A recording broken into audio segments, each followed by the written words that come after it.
إن الحمد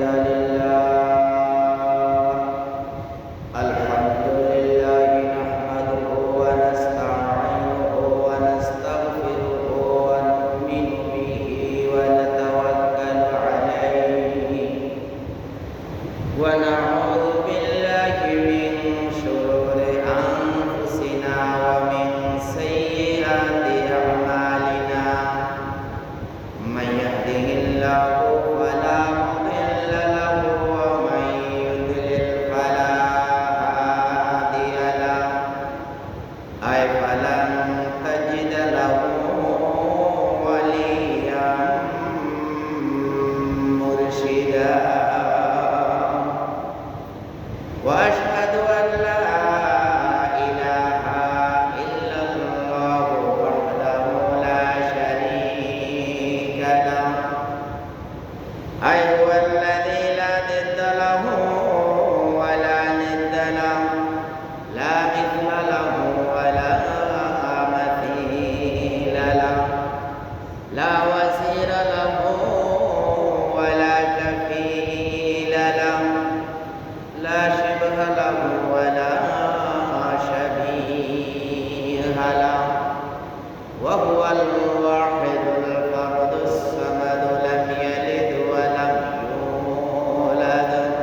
العز لنا لإجابته بلغ العلا بكماله كشف الدجى بجماله حسنت جميع وخصاله صلوا عليه وآله كنز الكرم مولى النعم كنز الكرم مولى النعم هادي الأمم بشريعته بلغ العلا بكماله كشف الدجى بجماله حسنت جميع وخصاله صلوا عليه وآله মুআজ্জাজ মুহতারাম, সম্মানিত উলামায়ে কেরাম, সম্মানিত মুরব্বিয়ানে আযম, আমার সম্মানিত যুবক ভাইরা, পর্দার আড়ালে অবস্থানরত আমার একান্ত সম্মানিত মা ও বোনেরা, আসসালামু আলাইকুম ওয়া রাহমাতুল্লাহি ওয়া বারাকাতুহু। আল্লাহ তাবারক ওয়া তাআলা মহিয়ান গরিয়ান সেই মহাসম্মানী মহা সৃষ্টির সকল সৃষ্টির স্রষ্টা আমার মহান রব, যিনি আমাদেরকে তৌফিক দান করেছেন সবার আগে মসজিদে আসা। কত মানুষ কত কষ্টে আছে, কত মানুষ কত কষ্টে আছে। হাসপাতালে গেলে তো আমি প্রায় সময় আপনাদেরকে বলি, হাসপাতালের ভিতরে ঢুকলে মনে হয় যেন আর কোনো মানুষ ভালো নাই। এইদিকে কেউ হাউ মাউ, কেউ কান্নাকাটি, কেউ দৌড়া শুরু করছে, কেউ দৌড়ে, কেউ ডাক্তার নাই, কেউ আসে না কেন, কেউ এই কেউ সেই, কেউ ওই, কত কথা সেখানে। ভিতরে ঢুকলে মনে হয় যেন আর কেউ সুস্থ নাই, সব মানুষ অসুস্থ। ভালো মানুষ হাসপাতালের ভিতরে ঢুকলে সে নিজেও কি এসব দেখতে দেখতে তারও এক সময় শরীর আস্তে করে কি করে ভেঙে পড়ে। আল্লাহ তাআলা আমাদেরকে এই মুসিবত থেকে মুক্ত রেখে তার ঘরে আসার এবং বসার তৌফিক দান করেছেন এবং প্রিয় নবীর আদর্শ অনুযায়ী আমরা হাজিরা দিয়েছি সবার আগে আগে। এতে কি রয়েছে সম্মান, এতে রয়েছে কি সম্মান, ইহকালীন সম্মান, পরকালীন সম্মান।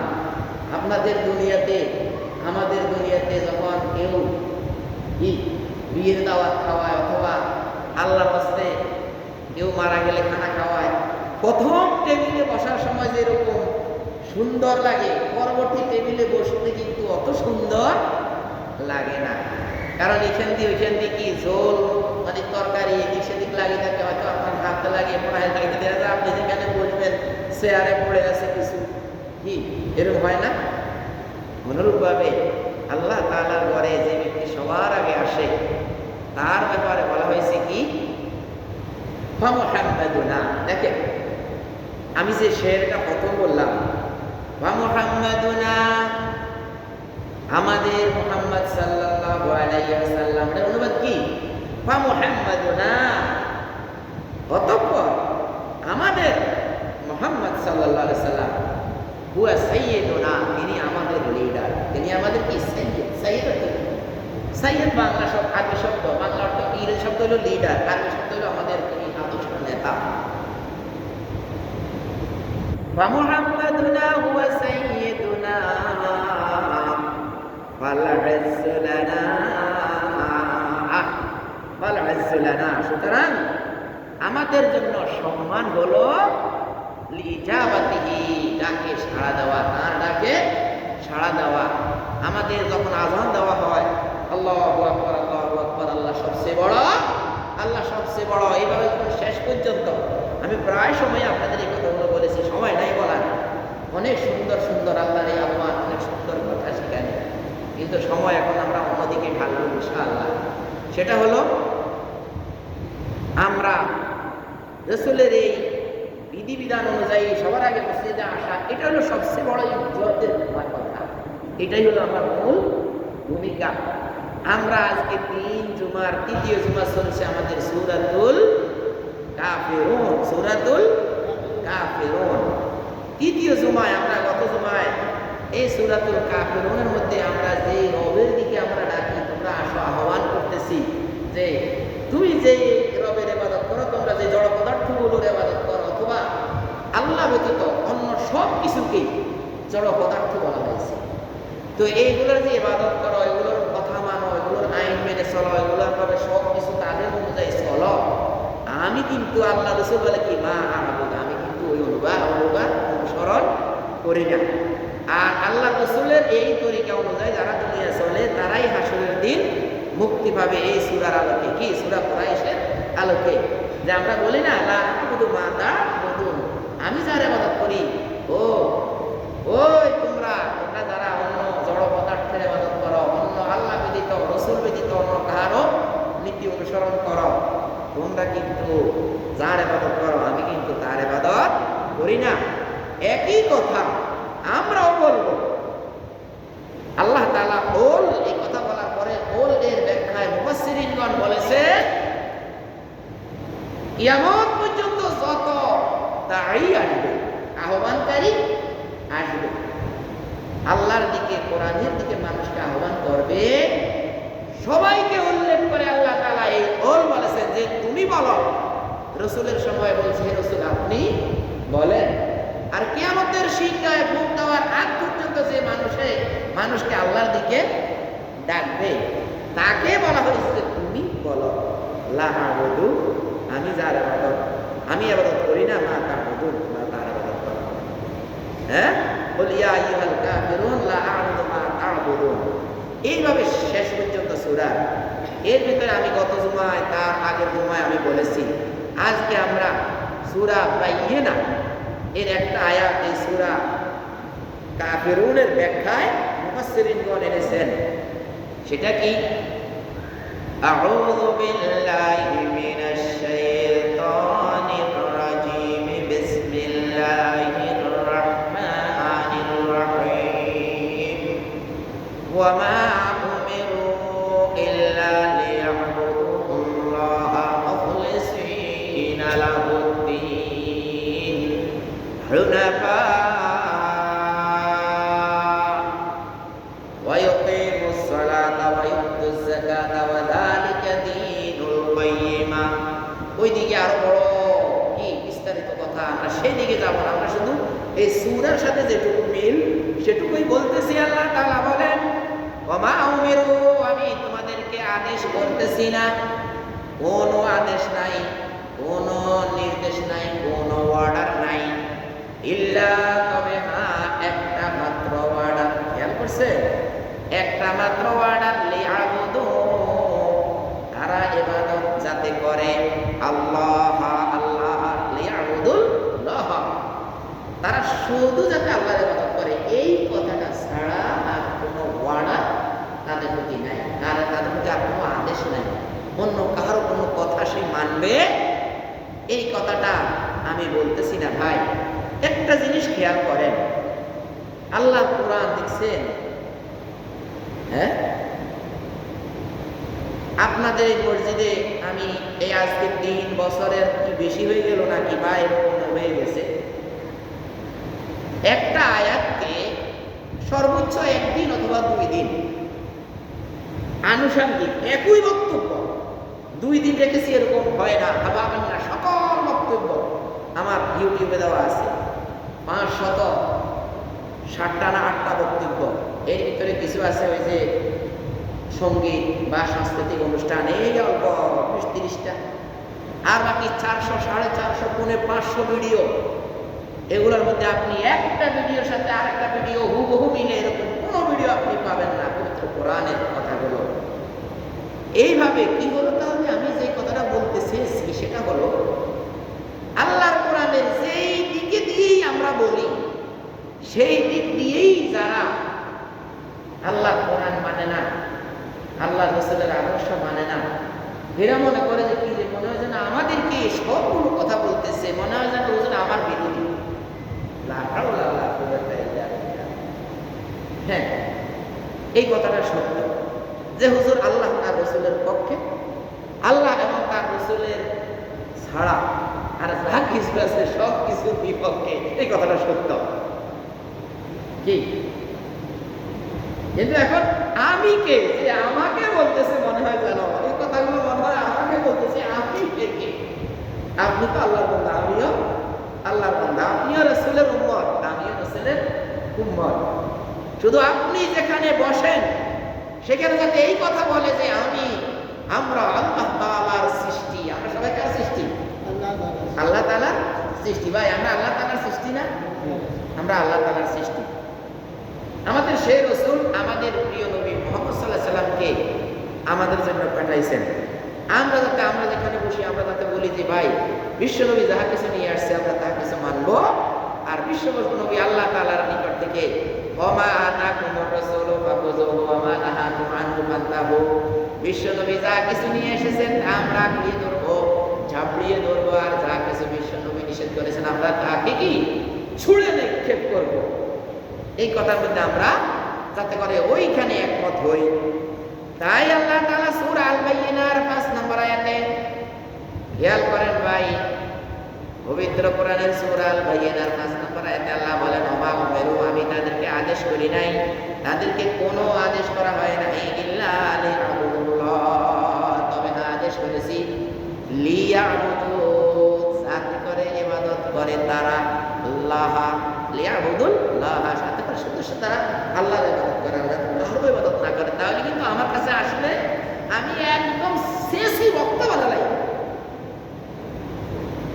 হ্যাঁ, আমার কাছে আসলে আমি শেষই একদম বক্তা বানাই গেলাম। তাও কি লা ইয়ামুতু ফিহা ওয়া লা ইয়াহইয়া, সেখানে যদি বক্তা বানাই যদি একবারে শেষ করে ফেলাইতো তাও তো হইতো। বলে যে লা ইয়ামুতু ফিহা ওয়া লা ইয়াহইয়া, একজন মৃত ব্যক্তি যেমন মৃত্যুর সময় রু যাওয়ার আগে যখন সেই ব্যক্তি এইভাবে কাঁপে আর কি হা করে হু করে, তার যত মৃত্যু যন্ত্রণা আছে এই যন্ত্রণাগুলো দেখার পরে যারা জীবিত তারা কিন্তু কান্নাকাটি করে, কি তারা কান্নাকাটি করে। আর যেই ব্যক্তি বিশ্বনবীর আদর্শ আল্লাহ তাআলার এই সমস্ত কথাগুলো যে ব্যক্তি মানবে না, সেই ব্যক্তি জাহান্নামে পড়ার পরে সেই ব্যক্তি এইভাবে তার দীর্ঘ সময় যাবে, লা ইয়ামুতু ফিহা ওয়া লা ইয়াহইয়া, সে সেখানে এত বিকট অবস্থায় থাকবে, সে যেন মারা যাইতেছে, সে যেন সুস্থ না।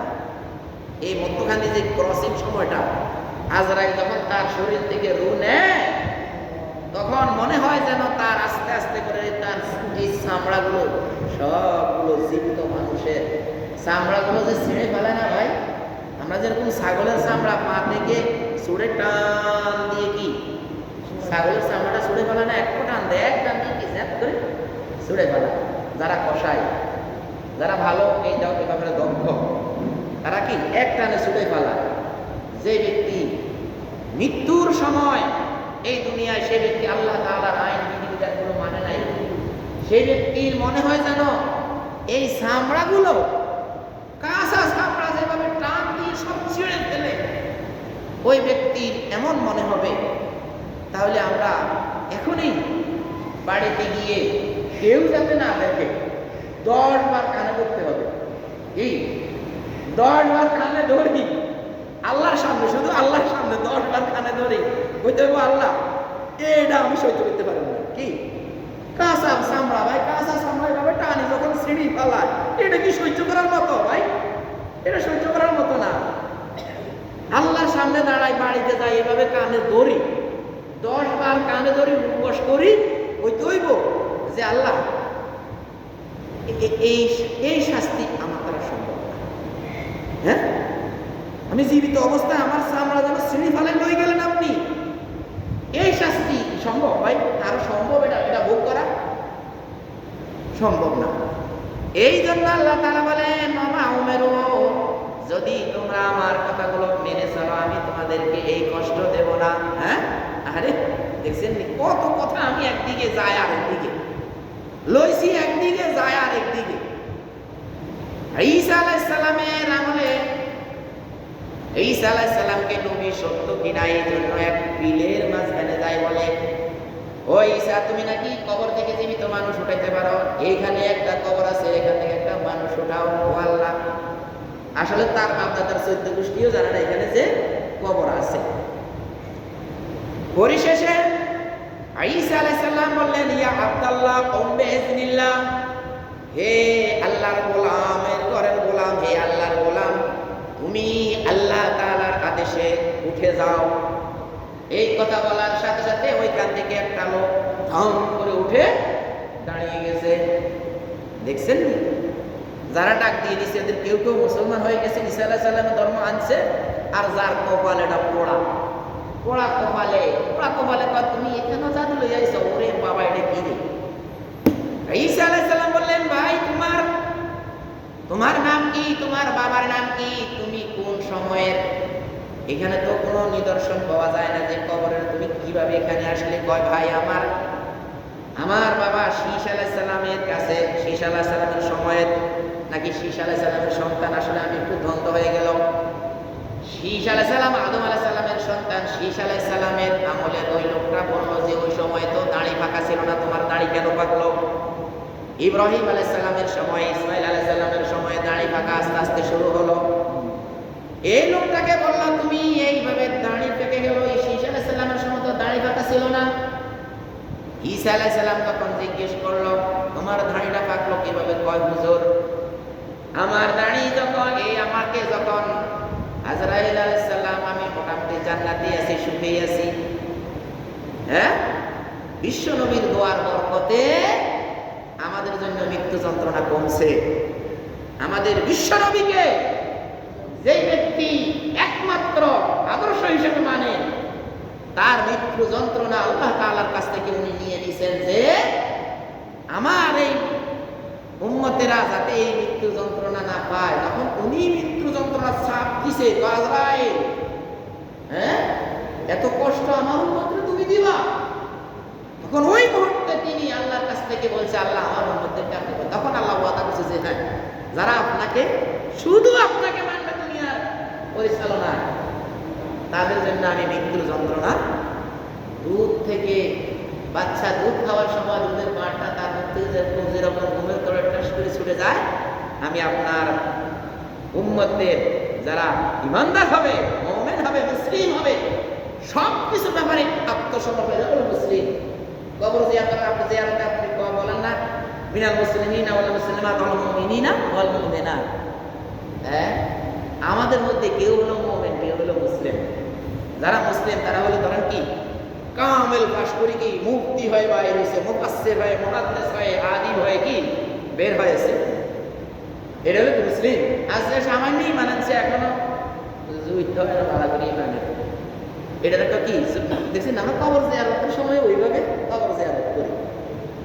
এইভাবে ওই লোকটা তখন বলল, হে ঈসা আলাইহিস সালাম, মৃত্যুর সময় আমার মৃত্যু যখন আমার জান কবজ করা হয়, তখন আমার এইভাবে আমার মনে হয় যেন আমার পুরা শরীরের চামড়া ছিঁড়ে ফেলেছে, আমার শরীর থেকে ছিঁড়ে আউট করে ফেলেছে। এই জন্য আমার আজকে এত কষ্টের চোটে আমার শরীরের সকল পশমগুলো পেকে গেছে। আসলে কি চামড়া ছিঁড়ছে না, চামড়া ছিঁড়ে নাই, কিন্তু চামড়ার উপর দিয়ে এরকম একটা কিয়ামত চলে গেছে। কি ভাই, নখের কুনি একটু আমরা টান দিয়ে উঠাইতে সময় আমাদের মনে যেন কলিজার বটু ছিঁড়ে যায়। আর আপনার শরীর থেকে আমার শরীরে যদি এইভাবে যদি চামড়া সব ছিঁড়ে ফেলায়, এই ছিঁড়ে ফেলার মতো যদি যন্ত্রণা আমাদেরকে দেয়া হয়, তাহলে কি চুল এগুলা কি কাঁচা থাকবো না? সব পেকে গেছে। এইভাবে আল্লাহ তাআলা বলেন, লিয়াবুদুল্লাহ, শুধু আল্লাহ তাআলার ইবাদত করবে, মুখলিসিনা লাহুদ্দিন। মুখলিসিনা মানে সব মুখলিসিন মানে ইখলাস, ইখলাস মানে একনিষ্ঠ, শুধুমাত্র কেবলমাত্র, আর কিছু নাই, সব আল্লাহ এবং তার রাসূল ছাড়া। মুখলিসিনা লাহুদ্দিন, তার দ্বীনটা, তার জীবন বিধানটা। দ্বীন শব্দের অর্থ কি? দ্বীন শব্দের অর্থ হলো আপনার লাইফ, আপনি দুনিয়ায় আসার আগে আপনার মায়ের গর্ভে যে ছিলেন, তখনও দ্বীনের মধ্যেই আছেন, আল্লাহর বিধানের মধ্যেই আছেন। আল্লাহ আপনাকে সেখানে সাহায্য করতেছে। মায়ের গর্ভ থেকে দুনিয়া আসার পরে মৃত্যু, মৃত্যুর পরে আপনার জমি বন্টন, আপনার সম্পদ, হ্যাঁ, সারা দুনিয়ার মানুষের ধোঁকাবাজি করে, ব্যাংক ডাকাতি করে, হারামিগিরি করে আপনি মানুষের সম্পদ চুরি করে নিয়ে এনেছেন ঘরে ঘরে, দেখেছেন আজকে মৃত্যুর পরে সব হালাল ভাবে সকল বন্টনকারীরা পাবে। গুদাটা কার ভাই?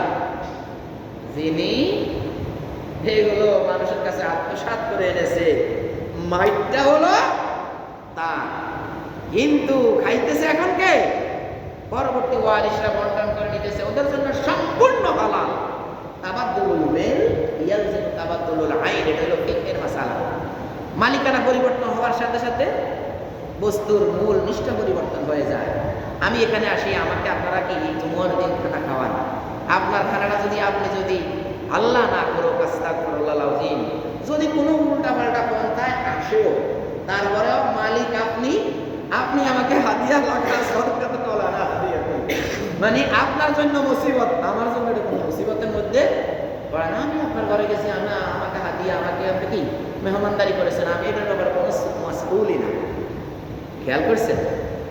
এইভাবে আল্লাহ তাআলা বলেন, তোমার সেই বাবা থেকে আরম্ভ করে, তোমার মা থেকে আরম্ভ করে, তোমার মা বাবার যে শরীয়ত মতো বিবাহ বন্ধনে আবদ্ধ করা হয়েছে, সেই থেকে আরম্ভ করে তুমি, তোমার পরে তুমি দুনিয়াতে আসছো, আসার পরে মৃত্যু, মৃত্যুর পরে তোমার সম্পদগুলো যে বন্টন হবে, সেই সম্পদগুলো বন্টন হওয়ার সাথে সাথে সব কিছুর মধ্যে হলো দিন।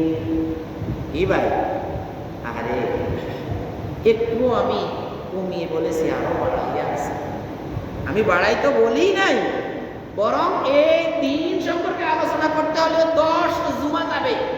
শুনবেন? তাহলে আমি আলোচনা করবো শুধু দিন, 10 জুমা যাবে, 10 জুমা। আরে আস্তাগফিরুল্লাহ আযীম, লা হাওলা। আমি বলি নাই, আমি সামান্য বলছি, শুধু এটুকুই, আপনার মা বাবার বিয়ে, বিয়ের পরে আপনি, আপনার পরে আপনি দুনিয়া, দুনিয়ার পরে আপনার জীবন, জীবনের পরে আপনার আমার মৃত্যু, মৃত্যুর পরে সম্পদ বন্টন, সম্পদ বন্টনের পরে কি? শেষা অথবা পুরস্কার, শেষা অথবা পুরস্কার। এই ভিতরে যত কিছু আছে সব কিছু লাহুদ্দিন হুনাফা, একদম সরল, সিরাতুল মুস্তাকিমের মতো সরল সোজা হয়। শুধু তোমার কোনো সেই নাই, আল্লাহ যেটা বলছে সেটাই, তোমার কোনো কথা নাই। মোজার উপরে মাসে করতে বলছে, মোজার নিচে মাসে করতে বলে নাই। তুমি এই কথা বলার কোনো অধিকার রাখো না যে মোজার নিচে ময়লা লাগছে, আপনি মাসে করলেন মোজার উপরে, না। এটাই, এরকম কিছু কথা আল্লাহ ছেড়ে দিয়েছে, তোমার কিছু বলার নাই। আপনাদের ওযু ভঙ্গ হয় কোন জায়গা দিয়ে, ওযু করেন কোন জায়গা দিয়ে, কোন জায়গা, ভাই এগুলো কি আকেলে ধরে? আমি কি বাড়িয়ে বলতেছি নাকি এগুলো বলার জিনিস? এগুলো বলার জিনিস। আপনার ওযু ভাঙছে কোন পথে, আপনি ওযু করার সময় ধুইলেন কোনটা, এগুলো ব্যাখ্যা আছে, অনেক কথা আছে। যাই হোক, আল্লাহ তাআলা বলেন ওয়াইন কাযাবুকা, সূরা ইউনূসের 10 নম্বর সূরার 41 নং আয়াত, যেটা আমি প্রথমেই তেলাওয়াতে বলেছি খুতবার শুরুতে, বিসমিল্লাহির রহমানির রহিম, ওয়াইন কাযাবুকা, হে নবী যদি আপনি যাহা কিছু বলতেছেন, হে কিয়ামত পর্যন্ত যত আলেম ওলামা আল্লাহর দিকে ডাক দিবে, তুমি যাহা কিছু বলতেছ, যদি কাযাবুকা, তোমাকে যদি বলে তুমি মিথ্যা বলতেছ, তুমি এগুলো কেন বলো, সবগুলো মনে হয় যেন আমাকে বলতেছ, সবগুলো মনে হয় আমার বিরুদ্ধে, আমার অমুকের বিরুদ্ধে, তমুকের বিরুদ্ধে। ফাইন কাযাবুকা, যদি তোমাকে মিথ্যা প্রতিপন্ন করে, সূরা ইউনূস 41 নম্বর আয়াত। আরে ভাই, আরে আমরা কেন আমাদের জীবনকে, আমাদের লাইফকে কোরআনের বিরুদ্ধে অবস্থান করে নিয়েছি? আরে কেন আমরা কোরআনের বিরুদ্ধে অবস্থান করে না? যে আয়াতটাই বলে সেই আয়াতটা মনে হয় যেন আমি কেন, যেন আমার কেন সমস্যা হচ্ছে, এমন যেন না হয় আমাদের ভাই, এমন যেন আমাদের না হয়, এমন যেন আমার না হয়, এমন যেন আপনার না হয়। ফাইন ওয়াইন কাযাবুকা, হে রাসূল যদি আপনাকে তারা মিথ্যাবাদী বলে, ফাকুল তবে আপনি বলে দেন, লি আমার জন্য, আমালি আমার আমল, আমার কাজটা আমার জন্য, ওয়ালাকুম আমালুকুম তোমাদের কাজ তোমাদের জন্য, লাকুম দীনুকুম ওয়ালিয়া দীন। কি লাকুম দীনুকুম ওয়ালিয়া দীনের ব্যাখ্যা আল্লাহ তাআলা এই আয়াতগুলো অন্যান্য জায়গায় বলেছেন। সবচেয়ে উত্তম তাফসীর হলো কোরআনের আয়াতকে কোরআনের আয়াত দিয়ে ব্যাখ্যা করা। দ্বিতীয় তাফসীর হলো কোরআনের আয়াতকে কি হাদিস দিয়ে ব্যাখ্যা করা। তৃতীয় তাফসীর হলো কোরআনের আয়াতকে আইম্মায়ে মুফাসসিরিন মুহাদ্দিসিনের বিভিন্ন মতামত। এখানে কি কোরআনও এই মতামত পাওয়া যায় না, হাদিসও পাওয়া যায় নাই। এখন আইম্মায়ে কেরাম মুফাসসিরিনগণের ব্যাপারে কি কি মত দিয়েছে সেই মতগুলো এরপরে কিছু পাওয়া যায় না। এরপর হুজুর আপনি নিজের মতো করে একটু সুন্দর করে কিছু কথা আপনি মানুষকে বুঝাই দেন, এটা তাফসীর না, এটা কি ইসলাহ, একটু সংশোধন। আমরা এখানে কোরআনের আয়াতের আলোকে কোরআনের আয়াত এনেছি, লাকুম দীনুকুম ওয়ালিয়া দীন। তুমি যে ধর্ম পালন করতেছ তুমি তোমার ধর্ম নিয়ে থাকো। এর অর্থ হলো এটা নয় যে তোমার এটা হালাল না, বরং তোমার এটার জবাবদিহি তোমাকে করতে হবে। আর আমি যেটা পালন করতেছি আমার জবাবদিহি আমাকে করতে হবে। তাই আল্লাহ তাআলা বলেন, ফাকুল হে রাসূল আপনি বলে দেন, হে ইমানদার, হে মুসলিম, হে মুমিন, কিয়ামতের সিংহায় ফু দেওয়ার আগ পর্যন্ত যিনি আল্লাহর দিকে মানুষকে ডাকবে তাকে বললেন, আল্লাহ বললেন, ফাকুল তুমি বলো, লি আমালি আমি যে কাজ করে যাচ্ছি সেই কাজ আমার জন্য, সেই কাজের প্রতিফল আমার জন্য, সেই কাজের পুরস্কার আমার জন্য, ভুল হলে সেই কাজের শাস্তি আমার জন্য, ওয়ালাকুম আমালুকুম আর তোমরা যে কাজ করে যাচ্ছ তোমরা সেই কাজ তোমরা করো। কি সেই কাজ তোমরা করো। আনতুম বারিউনা মিম্মা আমালু, আনতুম তোমরা বারিউনা মুক্ত, তোমরা মুক্ত, মিম্মা যাহা আমালু আমি আমল করি, আমি যাহা আমল করি সেই আমল থেকে তোমরা মুক্ত। ওয়া আনা বারিউম মিম্মা তা'মালুন, তোমরা যে আমল করো সেই আমল থেকে আমিও মুক্ত। কি ভাই, তোমরা যে আমল করো আমিও সেই আমল থেকে মুক্ত। তোমরা যে কাজ করো সেই কাজের জন্য আমাকে শাস্তি দেওয়া হবে না। শুধু আল্লাহর তরিকা হলো বিশ্ব নবীর প্রতি নির্দেশ, আপনি সবাইকে আহ্বান করেন, দাওয়াত দেন। কি যে পাহাড়ের কোনায় আছে তাকেও দাওয়াত দেন, তাকেও দাওয়াত দেন। যে পাহাড়ের কোনায় আছে তাকেও দাওয়াত দেন, সেও যাতে দাওয়াত থেকে বঞ্চিত না হয়। না হয় সে শাস্তি দেওয়ার সময় সে বলবে, আল্লাহ আমার কাছে কি, আমার কাছে আহ্বানকারী আসে নাই। এমন যাতে না হয় ভাইরা আমার। তাহলে আমরা সূরা ইউনূসের ৪১তম আয়াত এনে এখানে শেষ করছি। আগামী জুমা কিন্তু এই সূরা কাফিরুনের ভিতরে আলোচনা, আরো বহুত সুন্দর সুন্দর কথা আছে যেগুলো আমাদের জন্য, আমাদের মুক্তির পথ। সূরা কাফিরুন হবে ৩ জুমা গেল, আগামী জুমায় সূরা কাফিরুন থেকে আলোচনা হবে ইনশাআল্লাহ। লাকুম দীনুকুম ওয়ালিয়া দীন, এটার উপরে লাকুম দীনুকুম ওয়ালিয়া দীন, তোমার ধর্ম তোমার, আমার ধর্ম আমার। এই জন্য আমাদের দেশে স্টেজে উঠে কেউ কেউ বলেছেন, বুখারী শরীফে আল্লাহ তাআলা বলেছেন লাকুম দীনুকুম ওয়ালিয়া দীন। আরে এত কম বোঝ নিয়ে কি মানুষ থাকা যায়? আল্লাহর কোরআন সূরা কাফিরুনের শেষ আয়াত, স্টেজে উঠি সাক্ষীদের কাছে একটা বৈঠকে, একটা জনসভায় এক ব্যক্তি বলেছে লাকুম দীনুকুম ওয়ালিয়া দীন। আল্লাহ তাআলা বুখারী শরীফে, আল্লাহ তাআলা আবার বুখারী শরীফে বলছে, শুনেন, বুখারী শরীফ হলো আল্লাহ রাসূলের হাদিস। আল্লাহ রাসূলের যাওয়ার ইন্তেকালের 2 থেকে 250 বছর পরে, 200 বছর পরে ইমাম বুখারী এই কিতাবটাকে হাদিসের সংকলন করেছেন। হ্যাঁ, 200 বছর পরে রাসূলের ইন্তেকালের পরে। এখন স্টেজে দাঁড়ায় বলতেছে আল্লাহ তাআলা বুখারী শরীফে বলেছে লাকুম দীনুকুম ওয়ালিয়া দীন, তোমাদের ধর্ম তোমাদের, আমাদের ধর্ম আমাদের। আরে এগুলো আসলে এত কম বুদ্ধি নিয়ে মানুষ কি জীবন পরিচালনা করে না, আরো বুদ্ধি বেশি লাগে। আল্লাহ তাআলা আমাদেরকে, আল্লাহ তাআলা আমাদের সবাইকে হেদায়েত দান করুন। আমরা বলি আমিন। আল্লাহ তাআলা আমাদের সবাইকে হাসরের দিন ডান হাতে আমলনামা দান করুন, আমরা বলি আমিন।